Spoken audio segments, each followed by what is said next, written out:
ನಮಸ್ತೆ ಎಜೆ ನ್ಯೂಸ್ಗೆ ಸ್ವಾಗತ. ಹಾವೇರಿ ಜಿಲ್ಲೆ ಶಿಗ್ಗಾಂವ್ ತಾಲೂಕಿನ ಬಂಕಾಪುರ ಪಟ್ಟಣದಲ್ಲಿ ಇಂದು ದಿನಾಂಕ 10/7/2025 ಗುರುವಾರ ದಿನದಂದು ಪ್ರತಿ ವರ್ಷದ ಪದ್ಧತಿಯಂತೆ 9ನೇ ವರ್ಷದ ಗುರುಪೂರ್ಣಿಮಾ ಉತ್ಸವವನ್ನು ಹಮ್ಮಿಕೊಳ್ಳಲಾಗಿತ್ತು. ಶ್ರೀ ಶಿರಡಿ ಸಾಯಿ ನಗರ ಹಾಗೂ ಗ್ರಾಮೀಣಾಭಿವೃದ್ಧಿ ಸೇವಾ ಸಂಸ್ಥೆ ಹಾಗೂ ಶ್ರೀ ಸತ್ಯ ಸಾಯಿ ಸೇವಾ ಸಮಿತಿ ಬಂಕಾಪುರ ಪಟ್ಟಣದಲ್ಲಿ ಇರುವ ಶ್ರೀ ಸಾಯಿ ಬಾಬಾರವರ ಮಂದಿರದಲ್ಲಿ ಕಾರ್ಯಕ್ರಮಗಳು ಆದ ಬೆಳಿಗ್ಗೆ 5:30 ಗಂಟೆಗೆ ನಗರ ಸಂಕೀರ್ತನೆ, ಬೆಳಿಗ್ಗೆ 6 ಗಂಟೆಗೆ ಕಾಕಡ ಆರತಿ, 7 ರಿಂದ 9 ರವರೆಗೆ ಮಹಾಭಿಷೇಕ, ಬೆಳಿಗ್ಗೆ 9:30 ರಿಂದ 11:15 ರವರೆಗೆ ಶ್ರೀ ಸಾಯಿ ಸತ್ಯನಾರಾಯಣ ಪೂಜೆ, ಬೆಳಿಗ್ಗೆ 11:15 ರಿಂದ 11:50 ರವರೆಗೆ ಗುರುಪೂರ್ಣಿಮಾ ವಿಶೇಷ ಕಾರ್ಯಕ್ರಮಗಳು ನಡೆಯಲಾಗಿದ್ದು, ಇಲ್ಲಿ ನಾವು ಹಾವೇರಿ ಜಿಲ್ಲೆ ಶಿಗ್ಗಾಂವ್ ತಾಲೂಕಿನ ಬಂಕಾಪುರಕ್ಕೆ ಬಂದಿದ್ದೇವೆ. ಇಲ್ಲಿ ಗುರುವಂದನಾ ಕಾರ್ಯಕ್ರಮ ಅಂಗವಾಗಿ ಸಾಯಿ ಮಂದಿರದಲ್ಲಿ ನಡೀತಾ ಇದೆ. ನೋಡೋಣ. ಇವತ್ತಿನ ದಿವಸ ಗುರುಪೂರ್ಣಿಮಾ ಕಾರ್ಯಕ್ರಮ ಬಂಕಾಪುರದಲ್ಲಿ ಭಗವಾನ್ ಶಿರಡಿ ಸಾಯಿಬಾಬಾ ಮತ್ತು ಭಗವಾನ್ ಶ್ರೀ ಸತ್ಯ ಸಾಯಿಬಾಬಾರವರ ಮಂದಿರದಲ್ಲಿ ಇವತ್ತಿನ ದಿವಸ 9ನೇ ವರ್ಷದ ಗುರುಪೂರ್ಣಿಮಾ ಕಾರ್ಯಕ್ರಮವನ್ನು ಆಚರಿಸ್ಕೊಳ್ತಾ ಬಂದಿದ್ದೇವೆ.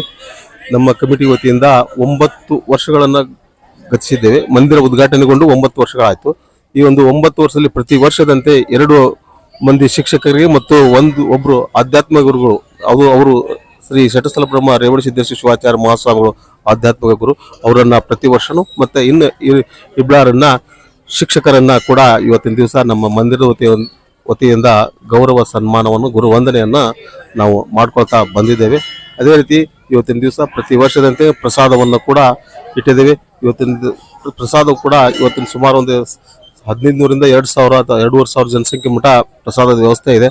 ಈ ಬಂಕಾಪುರದ ಮತ್ತು ಸುತ್ತಮುತ್ತಲಿನ ಜನರು ಕೂಡ ಇವತ್ತಿನ ದಿವಸ ಬಂದು ಪ್ರಸಾದವನ್ನು ಸ್ವೀಕರಿಸಿಕೊಂಡು ಬಾಬಾರವರ ಒಂದು ಆಶೀರ್ವಾದವನ್ನು ಪಡೆದುಕೊಂಡು ಈ ಒಂದು ಗುರುಪೂರ್ಣಿಮಕ್ಕೆ ವಿಶೇಷವಾದ ಒಂದು ಗೌರವವನ್ನ ಮತ್ತು ಗೌರವವನ್ನ ಕೊಡ್ತಾ ಇದ್ದೇವೆ ಅಂತ ಹೇಳಬಹುದು.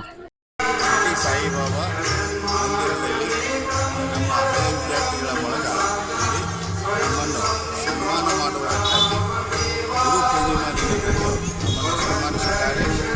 ಆ ಸನ್ಮಾನಿಸುವುದರಿಂದ ನಮ್ಮ ಹಳೆ ವಿದ್ಯಾರ್ಥಿಗಳ ಬಳಗದಿಂದ ನಮಗೆ ಎಲ್ಲರ ಸಂತೋಷ, ಸಡಗರ, ಸಂಭ್ರಮ.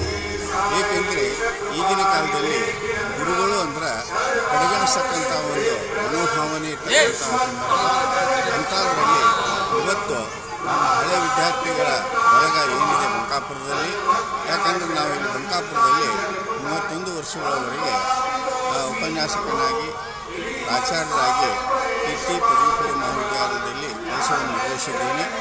ಆ ಒಂದು ನಿಟ್ಟಿನಲ್ಲಿ 2020 ನಾವು ನಿವೃತ್ತಿಯನ್ನು ಹೊಂದಿದ್ದೇವೆ. ಆ ನಿವೃತ್ತಿಯನ್ನು ಹೊಂದಿದ ಸಂದರ್ಭದಲ್ಲಿ ನಮ್ಮ ಹಳೆ ವಿದ್ಯಾರ್ಥಿಗಳು ನಮ್ಮನ್ನು ಗುರುತಿಸಿ ಇಂದು ಶಿರಡಿ ಸಾಯಿ ಬಾಬಾ ಮಂದಿರದಲ್ಲಿ ನಮ್ಮನ್ನು ಗುರುಪೂರ್ಣಿಮೆ ದಿನದಂದು ಸನ್ಮಾನಿಸಿ ನಾವು ಅವರಿಗೆ ಹಿತವಚನಗಳನ್ನು ಹೇಳುವಂತೆ ಒತ್ತಾಯಿಸಿದ್ದೇವೆ. ಆ ಪ್ರಕಾರವಾಗಿ ಇಂದು ಆ ಕೆಲಸವನ್ನು ಮಾಡಿದ್ದೇವೆ. ನನಗೆ ಭಾಳ ಸಂತೋಷ ಆಗ್ತಾಯಿದೆ. ಹಳೆ ವಿದ್ಯಾರ್ಥಿಗಳ ಬಳಗಕ್ಕೆ ಇನ್ನೂ ಒಮ್ಮೆ ದೇವರು ಆರೋಗ್ಯ, ಭಾಗ್ಯ, ಸಿರಿ ಸಂಪತ್ತನ್ನು ಕೊಡಲಿ ಅಂತೇಳಿ ಆಶಿಸಿ ನನ್ನ ಮಾತು ಮುಗಿಸ್ತೀನಿ. ಅದಕ್ಕೆ ಇಲ್ಲಿ ಬಂದಾಗ ನಮ್ಮೆಲ್ಲ ಹಳೆ ವಿದ್ಯಾರ್ಥಿಗಳ ಬಳಗ ಕಂಡು ನನಗೂ ಭಾಳ ಸಂತೋಷ ಆಯಿತು. ಅವರೂ ನಮಗೆ ಭಾಳ ನೆನೆಸಿದರು. ಈ ರೀತಿಯಿಂದ ನಮ್ಮ ಇದು ಕಾರ್ಯಕ್ರಮ ಭಾಳ ಸಂತೋಷವಾಗಿ ಮಾಡಿದರು.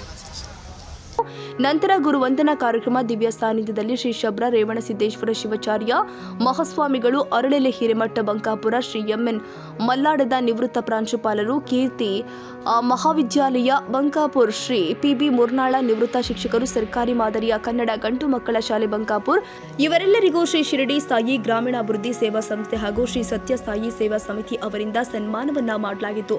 ನಂತರ ಮಧ್ಯಾಹ್ನ 12 ಗಂಟೆಗೆ ನೈವೇದ್ಯಾರುತಿ, ಮಧ್ಯಾಹ್ನ 12:30 ರಿಂದ ನೇರ ಪಾದ ಸ್ಪರ್ಶ ನಮಸ್ಕಾರ ಮೂಲಕ ಅನ್ನ ಸಂತರ್ಪಣೆಯ ಮಹಾಪ್ರಸಾದ ವಿತರಣೆ ಮಾಡಲಾಗಿತ್ತು. ನಂತರ ಸಂಜೆ 6 ಗಂಟೆಗೆ ಧೂಪಾರತಿ, ಸಂಜೆ 6:25ಕ್ಕೆ ಭಜನೆ, ಸಂಜೆ 7:30ಕ್ಕೆ ಪಲ್ಲಕ್ಕಿ ಉತ್ಸವ, ರಾತ್ರಿ 9ಕ್ಕೆ ಶೇಷಾರತಿ. ನಂತರ ಸಾಯಿ ಸೇವಾ ಸಮಿತಿ ಅಧ್ಯಕ್ಷರು ಆದ ಶ್ರೀ ರವೀಂದ್ರ ವರ್ಣೇಕರ್, ಉಪಾಧ್ಯಕ್ಷರು ಆದ ಶ್ರೀ ಮಂಜುನಾಥ್ ಒಳಗೇರಿ, ಶ್ರೀ ಸತೀಶ್ ಒಳಗೇರಿ, ಶ್ರೀ ರಾಘವೇಂದ್ರ ದೈವಜ್ಞ, ಶ್ರೀ ರವಿ ಕುರಗೋಡಿ, ಶ್ರೀ ವೆಂಕಟೇಶ ದೈವಜ್ಞ, ಶ್ರೀ ಬಸವರಾಜ್ ನರೇಗಲ್, ಶ್ರೀ ಮಂಜುನಾಥ್ ಪಾಟೀಲ್, ಶ್ರೀ ಬಸವರಾಜ್ ಅರಳಿಕಟ್ಟಿ, ಶ್ರೀ ಶಿರಡಿ ಸಾಯಿಬಾಬಾ ಅರ್ಚಕರು ಆದ ಶ್ರೀ ಬಸಯ್ಯ ಚಿಕ್ಕಮಠ, ಈ ಎಲ್ಲ ಕಾರ್ಯಕ್ರಮದಲ್ಲಿ ಹಲವಾರು ಜನ ಹಾಗೂ ಸದ್ಭಕ್ತರು ಉಪಸ್ಥಿತರಿದ್ದರು.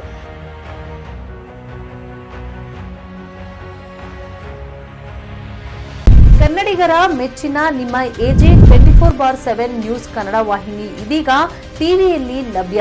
ಒಂದು ವೇಳೆ ನೋಟಿಸ್ ಕೊಟ್ಟಿದ್ರೆ ವಾಪಸ್ ತಗೋತೀವಿ ಅಂತ ಹೇಳಿ. ಇವತ್ತು ವಕ್ಫ್ ಪ್ರಾಪರ್ಟಿ ಅಂತೇಳಿ ಬರ್ತದೆ ಅಂತ ಹೇಳಿದ್ರೆ ರೈತರು ಬೀದಿಗೆ ಬಂದು ಏನ್ ಮಾಡ್ಬೇಕಾಗತ್ತೆ? ಯಾರು ವೋಟ್ ಹಾಕಿಲ್ಲ ಅಂದ್ರೆ ಗ್ಯಾರಂಟಿನೆಲ್ಲ ಸ್ಟಾಪ್ ಮಾಡ್ಬಿಡ್ತೀವಿ.